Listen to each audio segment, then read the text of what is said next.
Hey guys, it's Ted Bogert.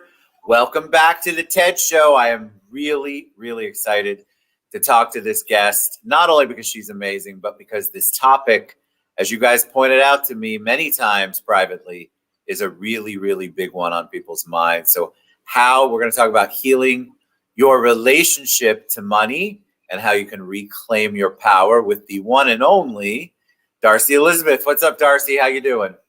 Hey, I'm great. Thank you so much for having me. I'm very excited to have you on the show. And like I said, this topic couldn't be any more timely. I think a lot of people have a messed up relationship with money. And there's all sorts of ideas as to how to fix that. And I'm hoping you can help us heal a little bit. But before we get into that, tell them a little bit about you. Tell the audience who you are and kind of how you got to this place where you can even talk about healing your relationship. Yeah, it's so important. And it's actually the question I get most from people coming into my community because they're like, how did you get here? Where did you, bridge these money and the energetic aspects of these two together? So my background is I'm a CPA, so a certified professional accountant. And I worked for over a decade in the finance industry. So I was an auditor, finance manager. I did all the financial things. Wow. So I have a very technical background when it comes to money. And so a few things shifted for me when I became a mother, something just kind of shifted in me. And I thought, I really want to start my own business. I really want more than, what I have currently when it comes to my career and my work. And, I started to kind of delve into a few different things. So I started to look and find energy healing. I started to find topics and resources around this energetic aspect of myself and really the spiritual aspect of myself.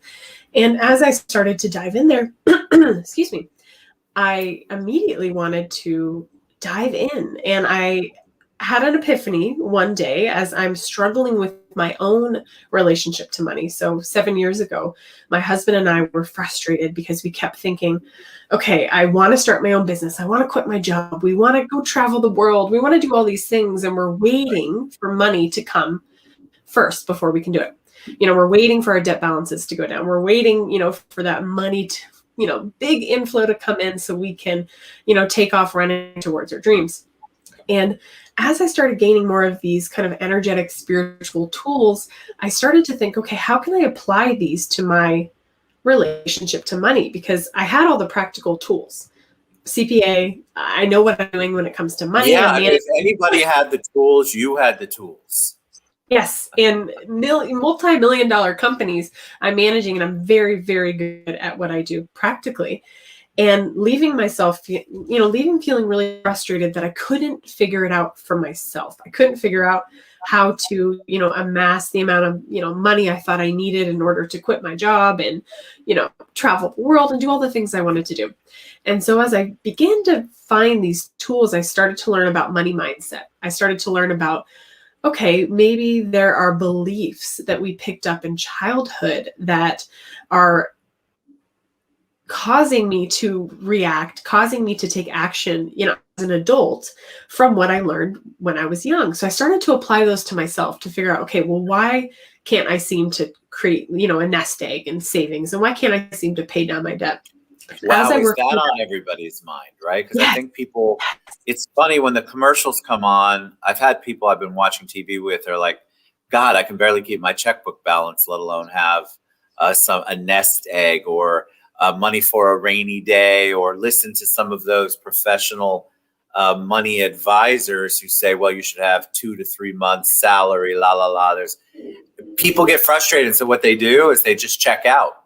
They don't even pay attention because they feel like they're already so far behind the eight ball. They don't know how to dig themselves out of it. Totally. And, when we can start, and what I did personally to look at, okay, well, why am I not comfortable in receiving and having this nest egg? Why am I more comfortable in a lack kind of, is it hand to mouth? I think, kind of situation where I don't have anything left over at the end of the month. And why is my body more comfortable there? And you start to kind of peel back the layers and to see why. And 9 times out of 10, it's, from what you experienced as a child. So I took myself through that process. And after healing my relationship to money, which I say is never ending, it's not done, I decided to bridge kind of those two gaps and start a business where I'm supporting other people with that process. So I have practical tools, I have energetic tools to help people really see why they're doing what they're doing with money. And that's my origin story. That's why I started this business, was I took myself through this process. I love that you've been through it, and that gives you so much credence and kudos and credibility, because I think a lot of people that come out and talk, they have not been through it. You actually dealt with the dance with the devil, tried to figure out how best to do it. What are some of the things that you see, some of the really big mistakes that people make? And mistakes might be the wrong word. You can tell me from an energy perspective. Yeah. What they do, what they're doing wrong that doesn't allow them to create that nest egg, create the finances, and have a positive relationship to money. So what I typically see is we're looking at what your emotional relationship to money, what that relationship looks like. So when I am working with someone who's having a hard time moving out of a pattern of not being able to save or not having anything at the end of the month, we're looking at that pattern. How is that pattern actually serving them, and how are they relating to it on an emotional level? Because when you think of the emotional triggers that come up frequently, maybe it's an argument with a partner, or a gut, emotional reaction when you go to check your bank account balance, pay a statement, pay your credit card, looking at those as clues rather than trying to bypass them. So that's the biggest thing I see people is trying to shove those emotional reactions down, trying to bypass them, trying to stuff them. Maybe it's alcohol, just ignoring them completely, and trying to find ways to actually deal with them in a healthier way and look at those emotions as guideposts, as messages for you as you kind of dive into your relationship to money, because they're going to keep coming up and up and up until they're dealt with. They're not going anywhere. They might show up in a different way, but those emotional reactions, those triggers aren't actually going to go anywhere until, you see them for what they are and what they want to tell you. So in your opinion, your experience, does coming from a perspective of lack versus abundance make a difference? Yes. So, when we're looking at, for many people, because if someone was raised in a very abundant household where things were plentiful, they're probably not even interested in looking at their relationship to money. So probably everybody here is, more looking at it from a lack perspective, because that's what they were shown as a child. And, from birth to age 7 is very formative years. We're like sponges at that age, and we're just absorbing everything around us. So when we think of this kind of lack perspective, a lot of us, it's ingrained literally in our body. The emotional aspect, the patterns, those beliefs are just sitting there, and they're actually dictating the action we take now in adulthood. Even if it looks differently than your parents or caregivers, it's actually a lot of very similar themes when you get down to the emotional component. Fascinating. All right, so tell us what some of the emotional components are. What is it that we are beating ourselves up, not doing right, not thinking right, not focusing right? I know that I can usually tell someone who comes from a place of lack versus abundance overall, not just money, pretty quickly. The energy is completely different. Yes. The person's approach, their facial expressions, their aura, their body language, it is completely different, guys. I know some of you go, Ted, that can't be possible. I'm telling you, when somebody sits in front of me and they're in a place of lack and that's how they live their lives, you can tell the difference. Yes. And it's the lens in which they view life through. You can even kind of think of it as like glass half full versus glass half empty. It's the lens in which they view life, and it affects the words they speak, the thoughts they think, the way that the perception that they have around the situations that are happening. And you can even see somebody go through the exact same almost scenario and someone with more, lack mindset versus abundance mindset are going to move through that experience and take action very differently. And that's kind of the key of being able to come into a grounded space when it comes to your relationship to money and look at that, the root of that lack mentality. So if it comes from childhood, like you've mentioned, if most of it does, this is how we learn, right? And then we don't realize how much we carry from that into our adult lives. But if it comes from childhood, what are some things that people can do to reclaim the power? How can they get it back? What are some steps that they can take to really, first of all, a lot of people have to evaluate and realize that's the issue, because we're blaming everything else, the economy, what's going on in our lives, the relationship, the bank. It's always something else instead of getting to the nitty gritty. So what can people do to, once they realize, all right, I'm going to listen to Darcie, I think she's right. What are some of the steps they can take? Yeah. So, the first thing is really taking radical responsibility for where you are now. So while, yes, you might have had a parent or caregiver that had a very lack mentality, it's knowing that while you can't change the past, right now where you stand today, you can decide to take yourself somewhere as you move forward into the future.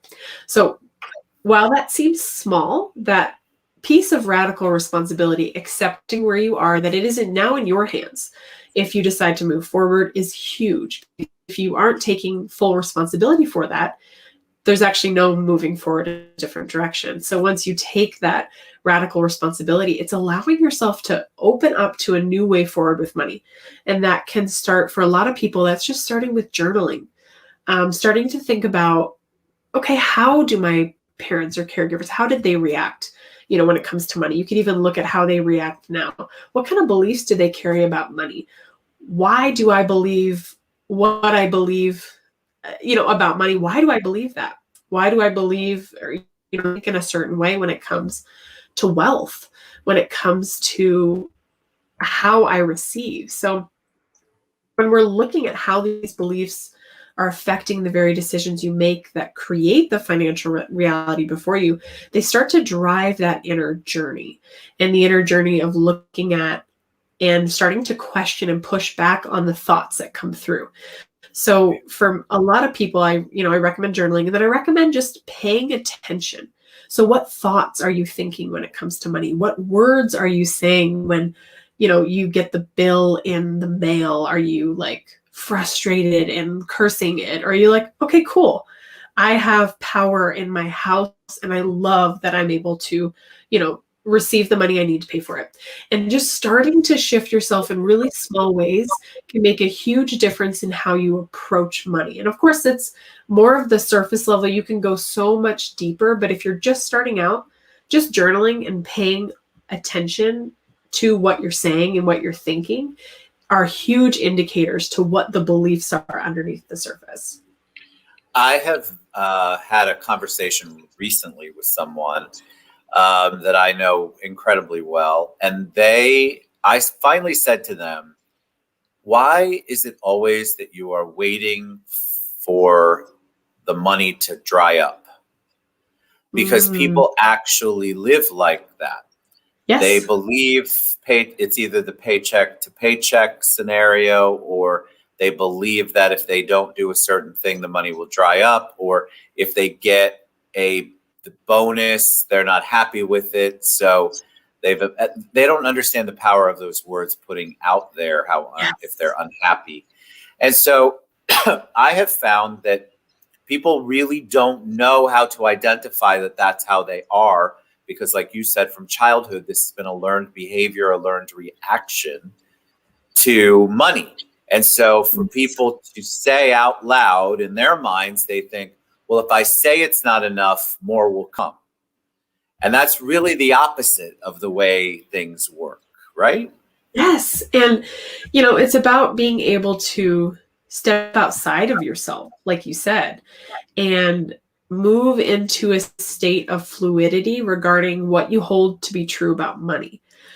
And, as you're saying, like even trying to manipulate their thoughts to, try to have a different action come, recognizing that also your thoughts are more fiction than fact. You actually can step outside of yourself and see your thoughts as not a part of you, because they aren't. Right. Your thoughts aren't truth in a sense. They're just kind of this running script that's going on. And when you can kind of step outside of yourself and look at your thoughts as more fiction than fact, you can start to bring the awareness needed to shift that. And really just, it's like the neutral observer, not judging the thoughts that come through, just getting curious, like, oh, okay, when this happened, or I saw so-and-so run through my Facebook feed and I thought they were showing off, or I thought like, oh, how can they afford that? Or whatever the thought might be, just stopping, being like, oh, that's interesting. That thought just popped through immediately. And no judgment. There's nothing wrong with you. You're, perfect the way you are, but just starting to bring more awareness to what's going through without any judgment. And when you can do that, you start to separate yourself from believing that everything that runs through your mind is fact, and can start to, almost open up a doorway to where your beliefs are more malleable in a sense, where you can start to shift them. I think it's amazing too when people say, oh God, I'm just, this is how I am with money. This is how it's always been. This is how my parents were. Yeah. And they don't run their lives as if they are expecting anything to be different. And yet they want it to be different. Yes. So it's the attitude, right? So it's the attitude, it's the thought process, the mindset, I think is really the better word. But people feel funny or hokey, I've heard, or cheesy when they say some of the, I'll use the word affirmation. You haven't used that yet, but I'll use the affirmations. And they feel uncomfortable. Well, tell them that that's okay, right? I mean, in the beginning, it's not something we're used to saying out loud or speaking into existence.